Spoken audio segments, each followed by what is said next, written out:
Hello and welcome to let's crack it. मेरा नाम है अभिषेक और हम आज से स्टार्ट करने वाले हैं एक सीरीज़ को जो कि आपको किसी भी एक डिस्ट्रिक्ट के बारे में सब कुछ बताएगी। जैसे उत्तराखंड में 13 डिस्ट्रिक्ट्स हैं, तो 13 ही डिस्ट्रिक्ट्स के लिए मैं सभी के लिए अलग अलग इंडिविजुअल वीडियोस बनाऊंगा, जिसमें हम वन बाय वन देखेंगे सभी डिस्ट्रिक्ट्स में क्या क्या चीज़ें हैं और उस डिस्ट्रिक्ट की हम कंप्लीट डिटेल जानने की कोशिश करेंगे। और इन वीडियोज़ के थ्रू आप उत्तराखंड की करीब करीब सभी जनरल स्टडीज़ को आप कवर कर पाने के लिए काबिल हो जाएंगे। तो आज से स्टार्ट करते हैं। तो हरिद्वार डिस्ट्रिक्ट को सबसे पहले देखते हैं। तो हरिद्वार डिस्ट्रिक्ट का जो एरिया है वो है 2360 square kilometre. Then its location is western part of Uttarakhand, यानी कि उत्तराखंड के वेस्ट पार्ट में। तो आप देख सकते हैं मैप में कि ये उत्तराखंड का मैप है और जो रेड कलर से आपको दिख रहा है ये हरिद्वार डिस्ट्रिक्ट है जो कि वेस्ट में पड़ता है। लैटीट्यूड एंड लॉन्गिट्यूड देखें तो 29.58 डिग्री नॉर्थ इसका लैटीट्यूड है एंड 78.13 डिग्री ईस्ट में ये एग्जिस्ट करता है। सी लेवल से हाइट इसकी 249.7 मीटर्स है। और जो डिस्ट्रिक्ट ये जब बना तो ये कब बना, ये 28 दिसंबर 1988 को फॉर्म हुआ था। और इसके उत्तराखंड स्टेट में इंक्लूजन होने से पहले ये डिस्ट्रिक्ट सहारनपुर डिवीज़न का पार्ट हुआ करता था। अब ये गढ़वाल डिवीज़न का पार्ट है। अगर हम हरिद्वार डिस्ट्रिक्ट के चारों तरफ देखें तो कौन कौन से डिस्ट्रिक्ट्स बनते हैं, तो एक तो सहारनपुर आता है इसके वेस्ट में, देहरादून आता है इसके नॉर्थ में और ईस्ट में, पौड़ी गढ़वाल ईस्ट में आता है, मुजफ्फरनगर और बिजनौर इसके साउथ में आता है। अगर हम हरिद्वार डिस्ट्रिक्ट के हेडक्वार्टर की बात करें तो वो रोशनाबाद में है, जो कि 12 किलोमीटर बैठता है करीब करीब हरिद्वार के रेलवे स्टेशन से। तो यहाँ पे एक इंपॉर्टेंट क्वेश्चन बन सकता है आपका कि हरिद्वार डिस्ट्रिक्ट का हेडक्वार्टर कहाँ पे है। तो ये डिस्ट्रिक्ट हेडक्वार्टर यानी कहाँ पे है, ये रोशनाबाद में है। हरिद्वार डिस्ट्रिक्ट के अंदर 4 तहसील्स हैं, इनका नाम है हरिद्वार, रुड़की, लक्सर, भगवानपुर। और 6 डेवलपमेंट ब्लॉक्स हैं, इसका नाम है भगवानपुर, रुड़की, नारसन, बहादराबाद, लक्सर एंड खानपुर। हरिद्वार देखा जाए तो बहुत एक one of the first towns है जहाँ पे गंगा जब माउंटेन से नीचे उतरती है तो प्लेन्स में एंटर करती है, तो हरिद्वार में सबसे पहले ऐसा होता है। और अगर हम 2011 सेंसस के हिसाब से देखें तो डिस्ट्रिक्ट की जो पॉपुलेशन है वो 18,90,422 है। वापस से अगर हम देखें तो डिस्ट्रिक्ट एट अ ग्लैंस में हम देख सकते हैं सब चीज़ें लिख रखी हैं यहाँ पे कि एरिया जो है वो 2360 स्क्वायर किलोमीटर है, पॉपुलेशन 18,90,422 है, लिटरेसी रेट 73.43% है, 4 तहसील्स हैं और 6 ब्लॉक्स हैं, 643 विलेजेस हैं और 2 म्यूनसिपल कॉरपोरेशन हैं यानी कि नगर निगम है। ये 2 म्यूनसिपल कॉरपोरेशन कौन कौन से हैं, एक रुड़की है और एक हरिद्वार ही है। कॉलेज और यूनिवर्सिटीज़ की बात करें जो हरिद्वार डिस्ट्रिक्ट के अंदर आती हैं तो वैसे तो काफ़ी हैं, लेकिन यहाँ पे भी कुछ लिख रखी हैं, जैसे कि इंडियन इंस्टीट्यूट ऑफ टेक्नोलॉजी यानी कि IIT रुड़की है, गुरुकुल कांगड़ी है हरिद्वार में, ऋषिकुल आयुर्वेदिक कॉलेज हरिद्वार में ही है, उत्तराखंड संस्कृत विश्वविद्यालय ये हरिद्वार में है। म्यूनसिपैलिटीज़ यानी कि नगर निगम, नगर पालिका और नगर पंचायत की बात करें जो हरिद्वार डिस्ट्रिक्ट के अंदर आती हैं, तो जो म्यूनसिपैलिटीज़ हैं वो है हरिद्वार और रुड़की, नगर पालिका है शिवालिक नगर में और मंगलौर में, और नगर पंचायत है पिरान कलियर, भगवानपुर, झबरेड़ा, लक्सर एंड लंढौरा में। अब अगर हम हरिद्वार डिस्ट्रिक्ट की हिस्ट्री की बात करें तो थोड़ा सा ये भी देख लेते हैं। तो हरिद्वार डिस्ट्रिक्ट को एक पैराडाइज माना जाता है, स्वर्ग माना जाता है नेचर लवर्स का, क्योंकि यहाँ पे आपको सब इंडियन कल्चर और इंडियन सिविलाइजेशन देखने को मिलती है, क्योंकि हरिद्वार एक one of the oldest cities हैं दुनिया में जो कि इस्टेब्लिश हो रखा है। हरिद्वार को हम गेटवे टू गॉड्स भी कहते हैं, इसलिए इसका नाम मायापुरी, कपिला, गंगा द्वार ये सब इसके नाम हैं। अब एक डिस्प्यूट है कि हरिद्वार का नाम हरिद्वार है या हरिद्वार है, तो ये डिपेंड करता है कि आप किस गॉड के फॉलोअर हैं। जो लॉर्ड शिवा के फॉलोअर्स हैं वो उसको हरिद्वार कहते हैं और जो लॉर्ड विष्णु के फॉलोअर हैं वो उसको हरिद्वार कहते हैं। ये एक एंट्री पॉइंट भी है देवभूमि में आने का और 4 धाम में ट्रैवल करने का।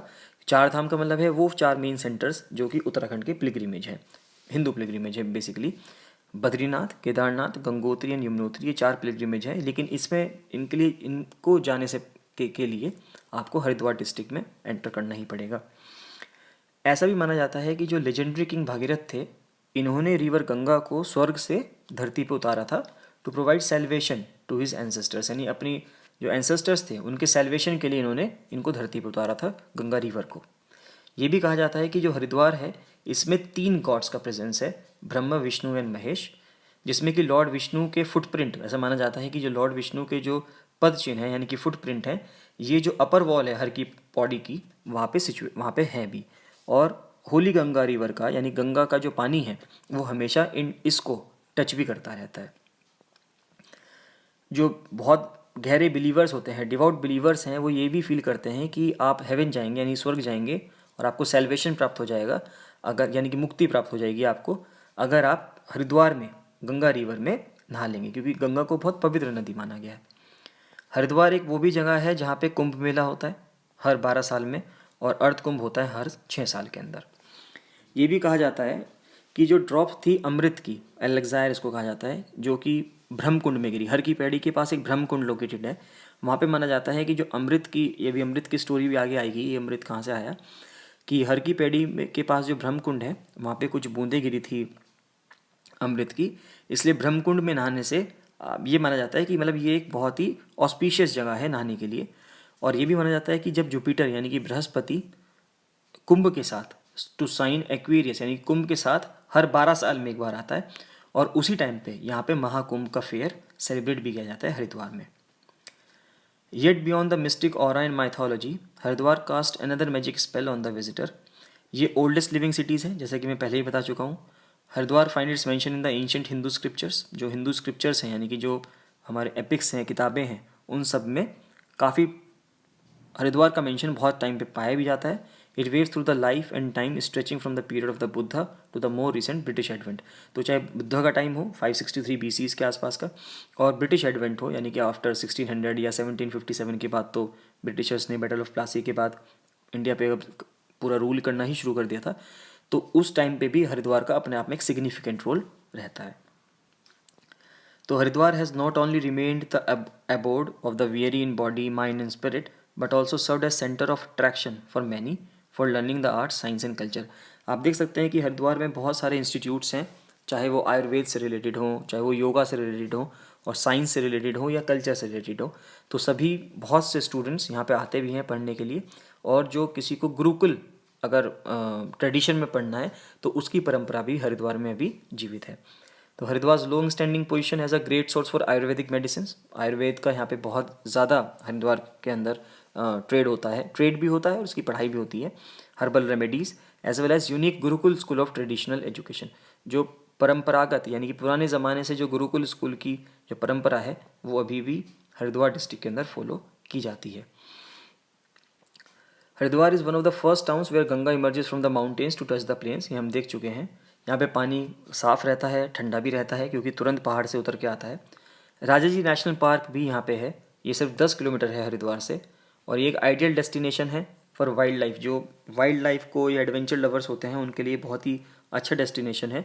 और यहाँ पे शाम को घाट्स पे पूजा भी की जाती है, तो थाउजेंड्स ऑफ दियाज यानी कि लैम्प्स जलते हैं, और जो गेंदे के फूल यानी कि मैरीगोल्ड के फ्लावर्स हैं वो उससे पानी बिल्कुल चमकने लगता है।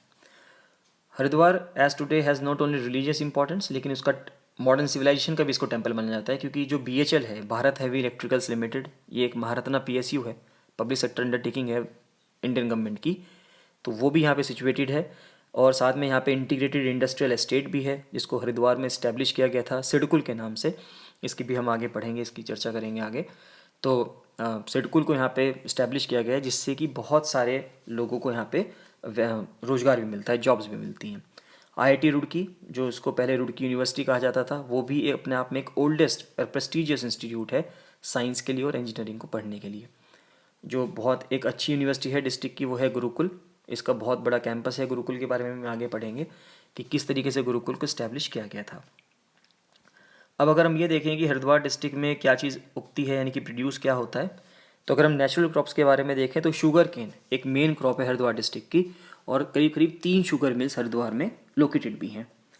और हम आयुर्वेदिक मेडिसिन की बात करें तो MSME में अगर हम देखें तो हरिद्वार के अंदर बहुत बड़ा एक आयुर्वेदिक मेडिसिन मैन्युफैक्चरर्स हैं, जैसे कि पतंजलि, शांति कुंज, गुरुकुल कांगड़ी, स्वदेशी, ये सब आयुर्वेदिक मेडिसिन हरिद्वार के अंदर बनती हैं, मैन्युफैक्चरिंग होती है इनकी। तहसील्स एंड ब्लॉक्स हम ऑलरेडी देख चुके हैं लेकिन दोबारा देख लेते हैं। तो तहसील हमारे पास 4 हैं, हरिद्वार, रुड़की, भगवानपुर, लक्सर, और 6 ब्लॉक्स हैं, बहादुराबाद, भगवानपुर, रुड़की, नारसन, लक्सर एंड खानपुर। ये बार बार इसलिए रिपीट किए गए हैं जिससे कि अगर आप यहाँ पे इसको वीडियो को देखेंगे तो आपको देखते देखते ही ये चीज़ें लर्न हो जाएंगी और आपके दिमाग में सेट हो जाएगा। और एक बार 2 या 3 बार आप वापस इसको रिपीट करके देख लेंगे तो आपके ये परमानेंटली याद रहेगा। कोर्ट्स की बात करें तो डिस्ट्रिक्ट कोर्ट हर डिस्ट्रिक्ट में होता ही है, तो हरिद्वार डिस्ट्रिक्ट के अंदर भी डिस्ट्रिक्ट कोर्ट है। और इम्पॉर्टेंट बात यह है कि जो डिस्ट्रिक्ट कोर्ट सेटअप किया जाता है उत्तराखंड में या किसी भी स्टेट में, वो उस स्टेट गवर्नमेंट का कंसल्टेशन किया जाता है किसके साथ, उस स्टेट की हाई कोर्ट के साथ, in consultation with the high court. तो ये क्वेश्चन भी एग्जाम में पूछा जा सकता है, कॉन्सेप्ट के लिए हमें पता होना भी ज़रूरी है। और ये बनाए कैसे जाते हैं, तो यानी कि हर डिस्ट्रिक्ट में कोर्ट कैसे बनाए जाते हैं, कई सारी चीज़ों को देखा जाता है, जैसे नंबर ऑफ़ केसेस को, टोपोग्राफी को, उस जगह की क्या वहाँ पे एक्सेसिबिलिटी है या नहीं है, क्या वहाँ पे लोग पहुँच सकते नहीं पहुँच सकते कोर्ट में, पॉपुलेशन डिस्ट्रीब्यूशन कैसा है डिस्ट्रिक्ट में। अब वैसे तो हरिद्वार डिस्ट्रिक्ट बहुत ज़्यादा पॉपुलस है, मोस्ट पॉपुलस डिस्ट्रिक्ट है उत्तराखंड का, इससे ज़्यादा पॉपुलेशन किसी और डिस्ट्रिक्ट में नहीं है। अगर हम टूरिज़्म की बात करें तो जो नियरेस्ट डोमेस्टिक एयरपोर्ट है वो जॉली ग्रांट है देहरादून का। यहाँ पे ये नियरेस्ट डोमेस्टिक एयरपोर्ट है, यहाँ पे इंटरनेशनल फ़्लाइट्स नहीं आती। लेकिन अगर आपको इंटरनेशनल एयरपोर्ट पे जाना है तो वो IGI ही है, इंदिरा गांधी इंटरनेशनल एयरपोर्ट, जो कि न्यू दिल्ली में सिचुएटेड है। अब थोड़ा सा गंगा के बारे में देख लेते हैं। गंगा देखो, ये एक बहुत ही स्पेशल कोट है जो मुझे मिला था, इसलिए मैंने इसको यहाँ पे इंक्लूड कर लिया। ये जवाहरलाल नेहरू ने बोला था, जो कि भारत के फर्स्ट प्राइम मिनिस्टर थे। तो UK SSS में तो नहीं, लेकिन UK PSC यानी कि जो प्रोविंशियल सिविल सर्विसेज का एग्ज़ाम लेती हैं, PCS का एग्ज़ाम आता है, वहाँ पे ये पूछा जा सकता है, डायरेक्ट ये कोट दी जा सकती है और पूछा जा सकता है कि गंगा के ऊपर ये किसने बोला है, तो ये हमें पता होना चाहिए। तो जवाहरलाल नेहरू जी ने बोला था, the Ganga specially is the river of India, beloved of her people, round which are intertwined her memories, her hopes and fears, her songs of triumph, her victories, and her defeats. She has been a symbol of India's age-long culture and civilization, ever changing, ever flowing, and yet ever the same Ganga. यानी इन्होंने गंगा की काफ़ी तारीफ करी है। उन्होंने कहा है कि गंगा एक भारत की नदी है, बिलविड ऑफ हर पीपल, सभी लोगों को पसंद है, round which are intertwined her memories, बहुत सी लोगों की इससे यादें जुड़ी हुई हैं, हर होप्स, उम्मीदें, डर, सॉन्ग्स ऑफ ट्रायम्फ यानी जीत की जो जो सॉन्ग्स होते हैं, विक्ट्रीज, डिफीट्स, हर चीज़ इससे लिंक्ड है। ये एक सिंबल है जो इंडिया का बहुत लंबा एक कल्चर चला आ रहा है, सिविलाइजेशन चली आ रही है इंडस वैली से लेके और अब तक, जो एवर चेंजिंग, कभी जो चेंज होता रहता है, एवर फ्लोइंग, हमेशा बहती रहती है, और तब भी ये वही सेम गंगा है। तो ये जवाहरलाल नेहरू जी ने बोला था गंगा के बारे में। अब कुंभ का देख लेते हैं। तो कुंभ का सबको पता ही है, हर 12 साल के बाद होता है, लेकिन फिर भी उसके ऊपर जो स्टोरी है, ये कुंभ हुआ कैसे, ये कैसे होता है, इसके बारे में भी हमें पता होना चाहिए। SSS हो चाहे UK PCS हो, किसी में भी इसके बारे में पूछा जा सकता है। और UK PCS अगर कोई दे रहा है, उत्तराखंड PCS का अगर कोई एग्ज़ाम देगा, तो मेंस एग्ज़ाम का जो मेंस आंसर राइटिंग होती है उसमें भी हमें पॉइंट्स पता होने चाहिए। तो कुंभ के ऊपर अगर क्वेश्चन आ गया फॉर एग्जांपल, क्योंकि जो जनरल स्टडीज़ का पेपर 1 होता है उसमें हिस्ट्री में आर्ट एंड कल्चर का एक कॉन्सेप्ट होता है, अगर उसके अंदर आ गया तो हमें ये पता होना चाहिए। तो अगर हम कुंभ के बारे में देखें तो ओरिजिन जो है कुंभ का ये बहुत पुराना है, सबको पता है, and dates back to the time when kalash यानी कि जो पॉट था, nectar of immortality, nectar of immortality मतलब यानी कि अमृत जो था, ये रिकवर किया गया था, यानी कि ये मिला था हमें किससे, समुद्र मंथन से। समुद्र मंथन 2 लोगों के बीच में हुआ था, यानी कि टू ग्रुप ऑफ पर्सन्स के बीच में हुआ था। एक देवता थे यानी कि गॉड्स और एक असुर थे, इनको डीमंस कहा जाता था। तो इनके बीच में समुद्र मंथन हुआ, तो उस दौरान एक कलश निकल के आया जिसमें अमृत था। तो अब टू प्रिवेंट द अमृत कलश, ऐसा बताया जाता है कि जिससे कि ये असुर के पास ना चला जाए, तो उस टाइम पे माना जाता था कि जो असुर थे वो ज़्यादा पावरफुल थे देवता से, तो इसलिए जो देवता बृहस्पति थे, सूर्य, चंद्र और शनि, इसको लेकर भागे। इट्स सेफ्टी वाज इंटरेस्टेड, इसकी सेफ्टी को इंटरेस्ट किया गया, यानी कि दिया गया, रिस्पॉन्सिबिलिटी दी गई किसी को, 4 देवताओं को, बृहस्पति को, सूर्य, चंद्र एंड शनि देवता को। चारों देवता जो थे ये अलग अलग दिशाओं में भागे, रैन अवे विद द अमृत कलश टू हाइड इट फ्रॉम असुर्स, असुर से छुपाने के लिए। और देवतास की इस कॉन्स्पिरेसी यानी षड्यंत्र को समझते हुए असुर ने भी, इन जो असुर थे उस टाइम पे, उन्होंने भी चारों देवताओं को उनका पीछा किया। और ये जो भागदौड़ थी, ये जो चेज थी, ये 12 दिन तक चली, 12 days and nights, which the देवताज and असुर वेंट राउंड द अर्थ, ये पूरे अर्थ के चारों तरफ इन्होंने चक्कर लगाया। और इस चेज के दौरान देवताज ने, जो 4 देवता थे, उन्होंने अमृत कलश को 4 जगहों पे छुपाया या 4 जगहों पे रखा। वे जगह थी हरिद्वार, प्रयाग यानी कि इलाहाबाद, उज्जैन एंड नासिक। तो इन 4 जगहों पे इन्होंने इस कलश को रखा। तो इस होली इवेंट को याद करने के लिए जो अमृत कलश वहाँ पे रखा गया था 4 प्लेसेस पे, हर 12 साल में, क्योंकि 12 डेज़ का ये रन चला था, तो हर 12 ईयर्स में कुंभ को मनाया जाता है। और दूसरी एक लीजेंड ये भी कहते हैं कि जब एक्चुअल फाइट हुई देवताज में और असुर्स में, तो उस अमृत कलश वो छटक गया या गिर गया, और उसमें से जो अमृत की बूंदें थी वो इन 4 जगहों पे गिरे थी। तो ये दो आप कह सकते हैं 2 लेजेंड्स हैं। एक लेजेंड पहले हमने पढ़ा जिसमें कि देवदास भाग रहे थे और इन्होंने 4 जगहों पे रखा। दूसरा ये था कि उसमें से कुछ बूंदें नेक्टर की गिर गई थी 4 प्लेसेस पे। तो ये 2 लेजेंड्स हैं, इनमें से आप जो भी ट्रू मान सकते हैं, इट्स अप टू यू। लेकिन ये है कि हमें थोड़ा सा इसके बारे में बैकग्राउंड पता होना चाहिए।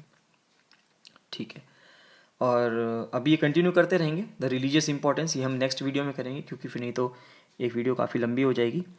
तो स्टे ट्यून्ड, और द रिलीजियस इंपॉर्टेंस हम अगली वीडियो में करते हैं कवर। अभी तक यहीं तक आप इसको रिवाइज कर सकते हैं 1-2 बार, जब तक भी आप देखेंगे। Then will continue from the religious importance. So thank you and bye bye.